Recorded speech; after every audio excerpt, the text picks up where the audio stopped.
Lu mau menjatuhkan Prabowo Subianto, Salsa Hutagalung, hadapi kami.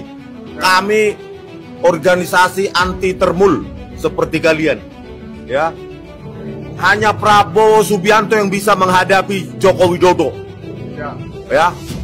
Assalamualaikum warahmatullahi wabarakatuh. Salsa Erwina ya kembali mendapat sorotan dari netizen. Nah, kali ini Rismon Sianipar menyoroti Salsa Erwina. Nah, menurut Rismon Sianipar ya, Salsa Erwina ini dituding tidak pro terhadap Presiden Prabowo. Jadi kemarin kita lihat ada narasi dari Salsa Erwina ini ya, ingin menurunkan Prabowo. Bahkan netizen di sosial media menduga Salsa Erwina ini adalah termul. Nah, menurut netizen di sosial media ya, katanya Salsa Erwina ini adalah keponakan dari LBP atau Luhut Binsar Panjaitan. Sempat beredar di X ya bahwa dia adalah keponakan dari LBP, tetapi ini belum bisa diverifikasi benar apa enggak. Nah, kalau seandainya dugaan netizen itu benar, berarti tidak salah kalau selama ini netizen menduga bahwa Salsa Erwina ini adalah termul. Baik, coba kita dengar ya langsung dari Rismon Sianipar. Salsa Hutagalung, pergi kau ke kantor OCCRP dari Denmark, naik angkot warna kuning, turun di Cicahem, ya. Lanjut ke Cibaduyut, baru setelah itu sampai ke Denmark. Oke. Masa nggak berani menyentuh Jokowi, itu kesalahannya apa? Cuma DPR. Kelihatan kan itu apa Luhut. Jangan ditolak, jangan sampai ikut ijazah palsu ya. Iya. Berarti kalau nggak berani kau menyentuh itu OCCRP Jokowi, berarti kau pinahan misi Luhut. Ya. Pinahan Luhut. Itu organisasi sayapnya termul ya.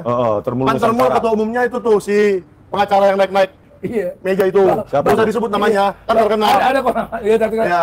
Salsa ini kayaknya termulia katanya anjing. Anjir, termulia, goblok banget. Gambarnya itu monyet sirkusi itu apa namanya? Simpanse. Binatang terpintar anjing, tahu kan? Terpintar itu anjing. Oh, binatang terpintar itu anjing ya. Siapa sih itu pengacaranya? Nanti nggak tahu ya. Nenek meja. Yang namanya kayak surga. Nenek meja. Taman apa itu?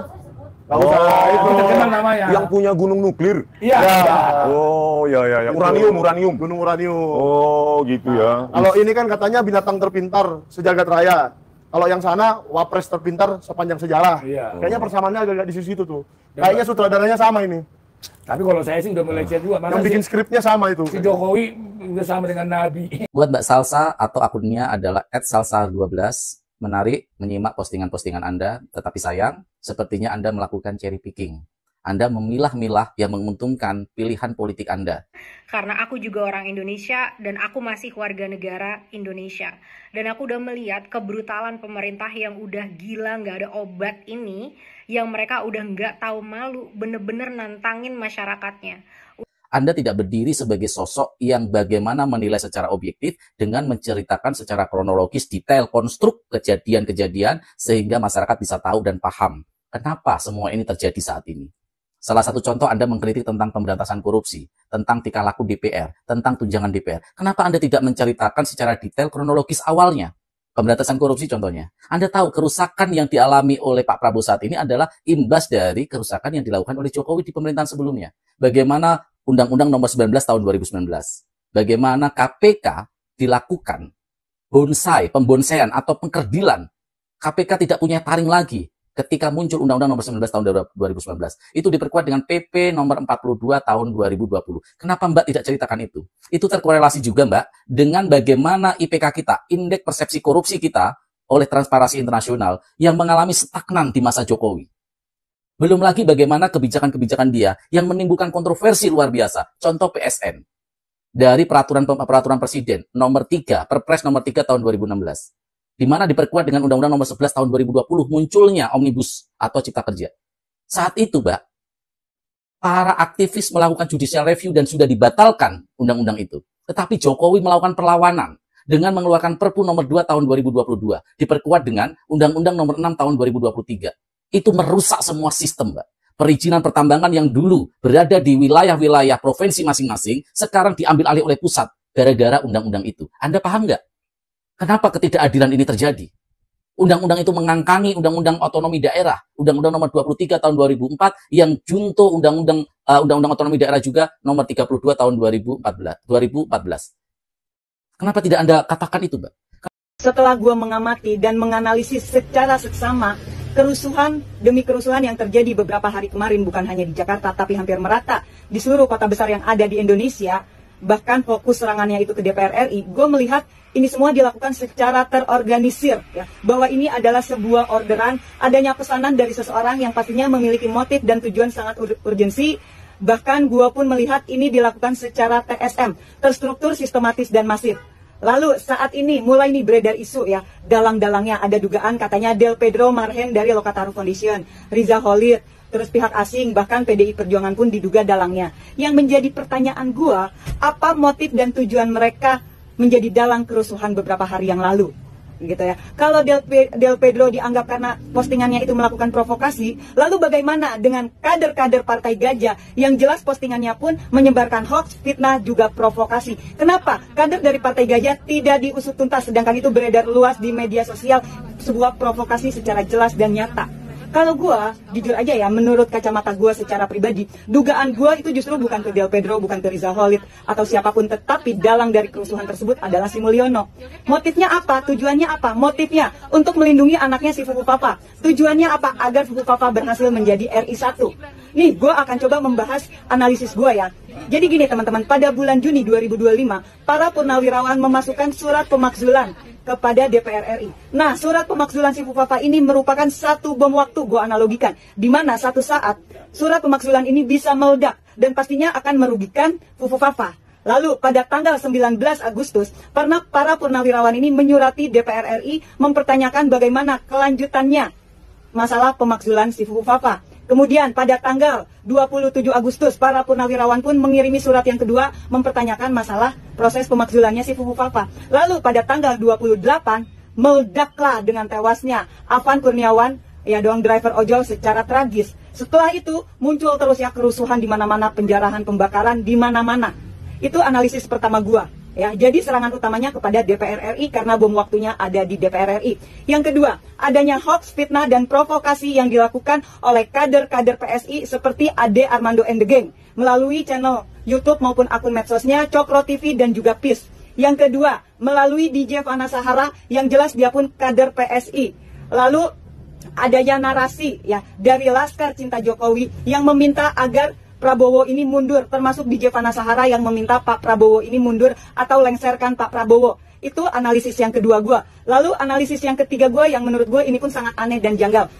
Banyaknya saat ini orang-orang yang lagi viral untuk mencari simpati rakyat. Salah satunya Salsa Erwina. Oke, gue akuin ada beberapa statementnya Salsa Erwina ini yang memang bagus. Tapi gue menganalisis ada kejanggalan dari statement-statementnya Salsa Erwina ini setelah gue mengecek akunnya. Selama ini dia tidak pernah bersuara mengenai situasi dan kondisinya pemerintah. Dia tidak pernah mengkritisi pemerintah, tidak pernah berempati terhadap rakyat Indonesia. Tiba-tiba tanggal 26 Agustus mulai dia rame ya, menyerang awalnya Sahroni dengan ucapan tololnya. Lalu dia mulai memprovokasi dan saat ini mulai menyerang PDI Perjuangan. Tetapi yang harus teman-teman ingat, pernyataannya, statement-statementnya Salsa Erwina ini tidak pernah ada satupun yang menjurus kepada si Mulyono dan juga Fufu Papa. Kenapa? Dia tidak pernah dia membahas masalah Mahkamah Konstitusi, putusan MK. Dia tidak pernah membahas judol. Dia tidak pernah membahas mengenai ijazah. Dia tidak pernah membahas masalah OCC ARPI. Dia tidak pernah membahas masalah pagar laut. Dia tidak pernah membahas Ade Armando yang bebas dari jeratan hukum. Dia tidak pernah membahas Sylvester Matutina yang saat ini belum juga mendapat hukuman.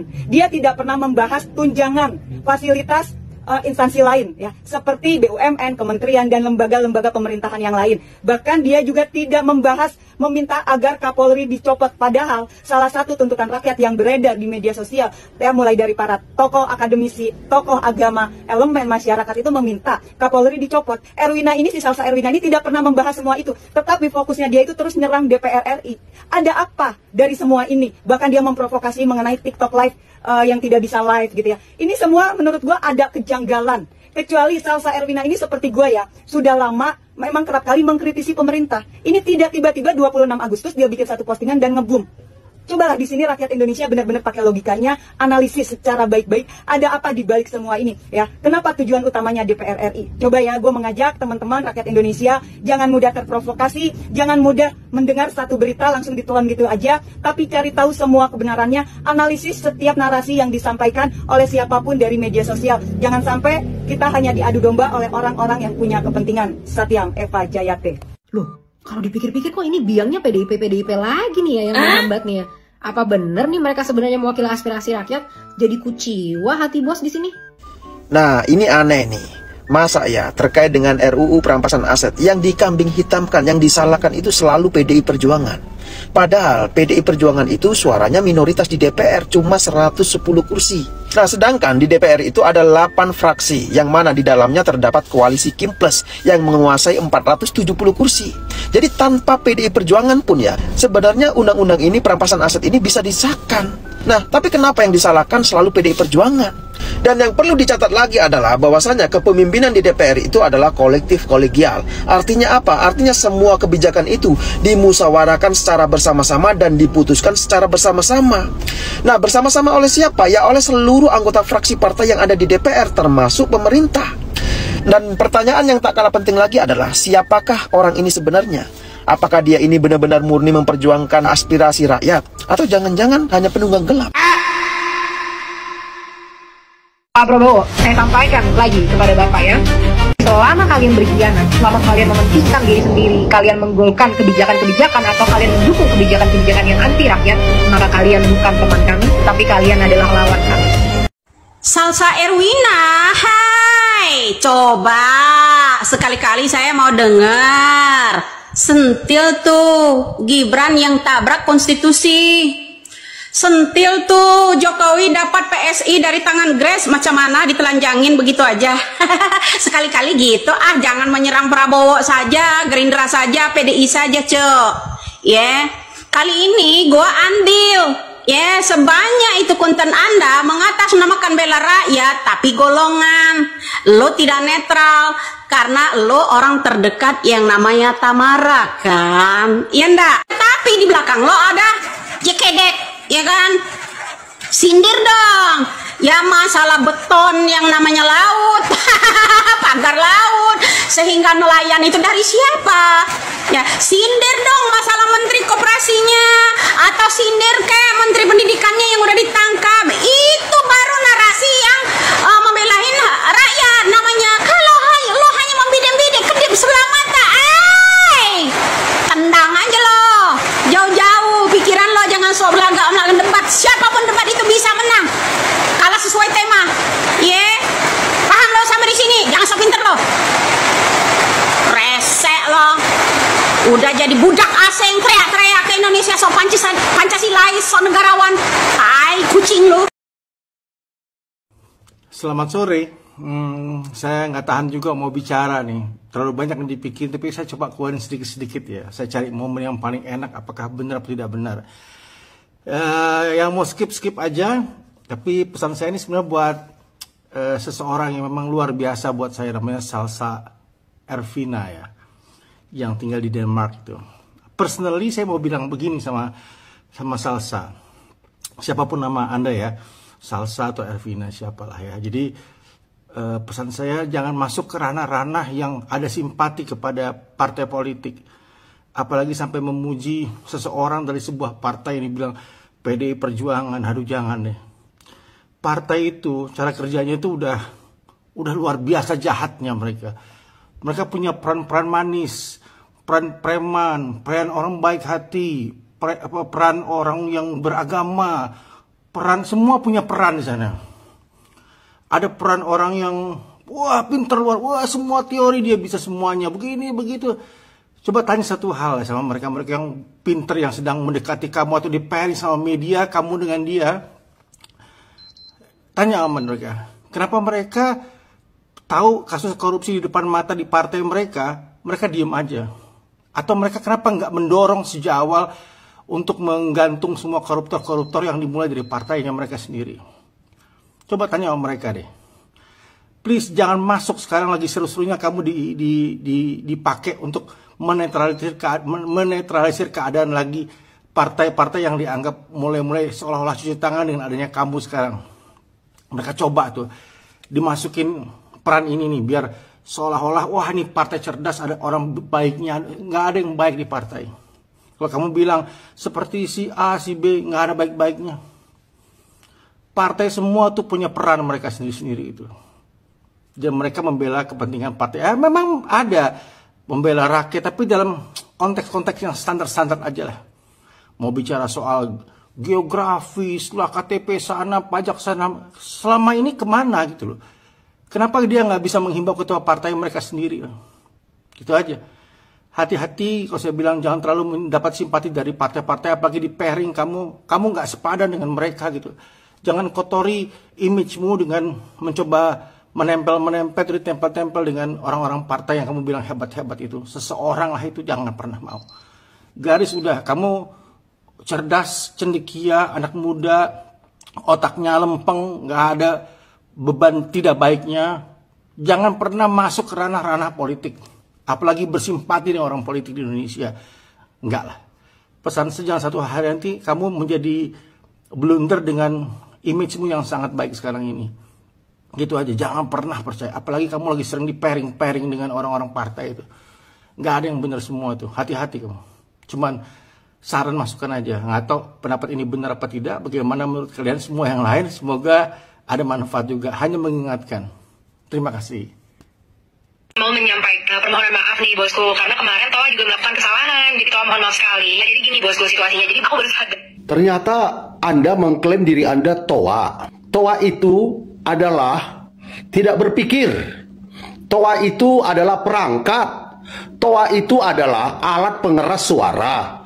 Suara siapa yang udah Anda sampaikan? Internasional dalam sebuah kepentingan NATO. Minoritas Anda di Denmark. Sebuah perasaan kepedean di negara yang Anda minoritas. Anda merasa bahwa Anda mampu telah menyuarakan sebuah suara dengan Anda sebagai Toa, terkesan parlemen dalam segala keadaannya rusak total keseluruhan. Ingat, tidak usah panjang-panjangkan apa yang disebut Toa, karena Toa, T-O-A, T itu tidak, O itu orang, A itu asli. Toa tidak orang asli. Maksudnya apa? Anda tidak orang Indonesia asli dalam berkarakter dan dalam bersuara. Karena Anda tidak memikirkan seperti apa Indonesia dalam sebuah kerunyaman karena gaduh orang gara-gara Anda. Yang warna pink itulah yang sudah ketahuan bahwa Anda bukanlah nasionalis. Ketahuan kan? Salsa Erwina Huta Galung tidaklah orang asli. T-O-A, Toa, tidak orang asli. Selidik demi selidik, bukan Indonesia yang Anda dengungkan. Sedangkan saya selalu mengatakan Indonesia tanah air beta, pusaka abadi nan jaya. Mau kemanapun kita pergi, Indonesia tetap ada di hati kita. Tidak usah terlalu dipercaya lagi wanita yang hanya T-O-A, Toa, tidak orang asli. Tapi Naruto itu adalah film kartun Jepang yang dikemas dalam sebuah maksud dan tujuan. Anda, di awal Anda bicara, itu masih kategori benar.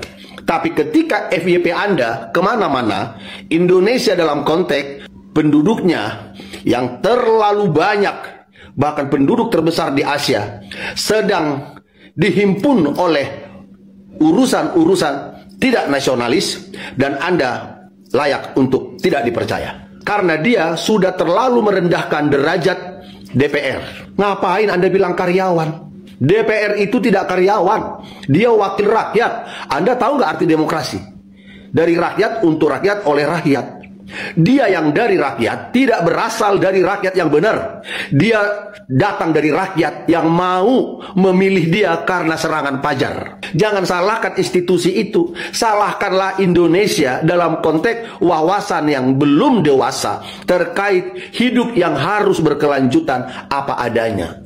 Biarlah yang kaya, kaya karena profesional, kerja keras, Kaya karena keberuntungan, karena berdoa kepada Yang Maha Kuasa, bukan karena korupsi dan karena mencuri dan mafia. Tetapi orang yang kaya karena korupsi, mencuri dan mafia, ketika mencaleg masih juga didukung oleh Indonesia yang miskin hidupnya. Tapi yang jelas, nasionalis runtuh total Naruto karena TOA, artinya TOA, tidak orang asli Indonesia yang bicara. Anda di Denmark Anda tidak diperhitungkan.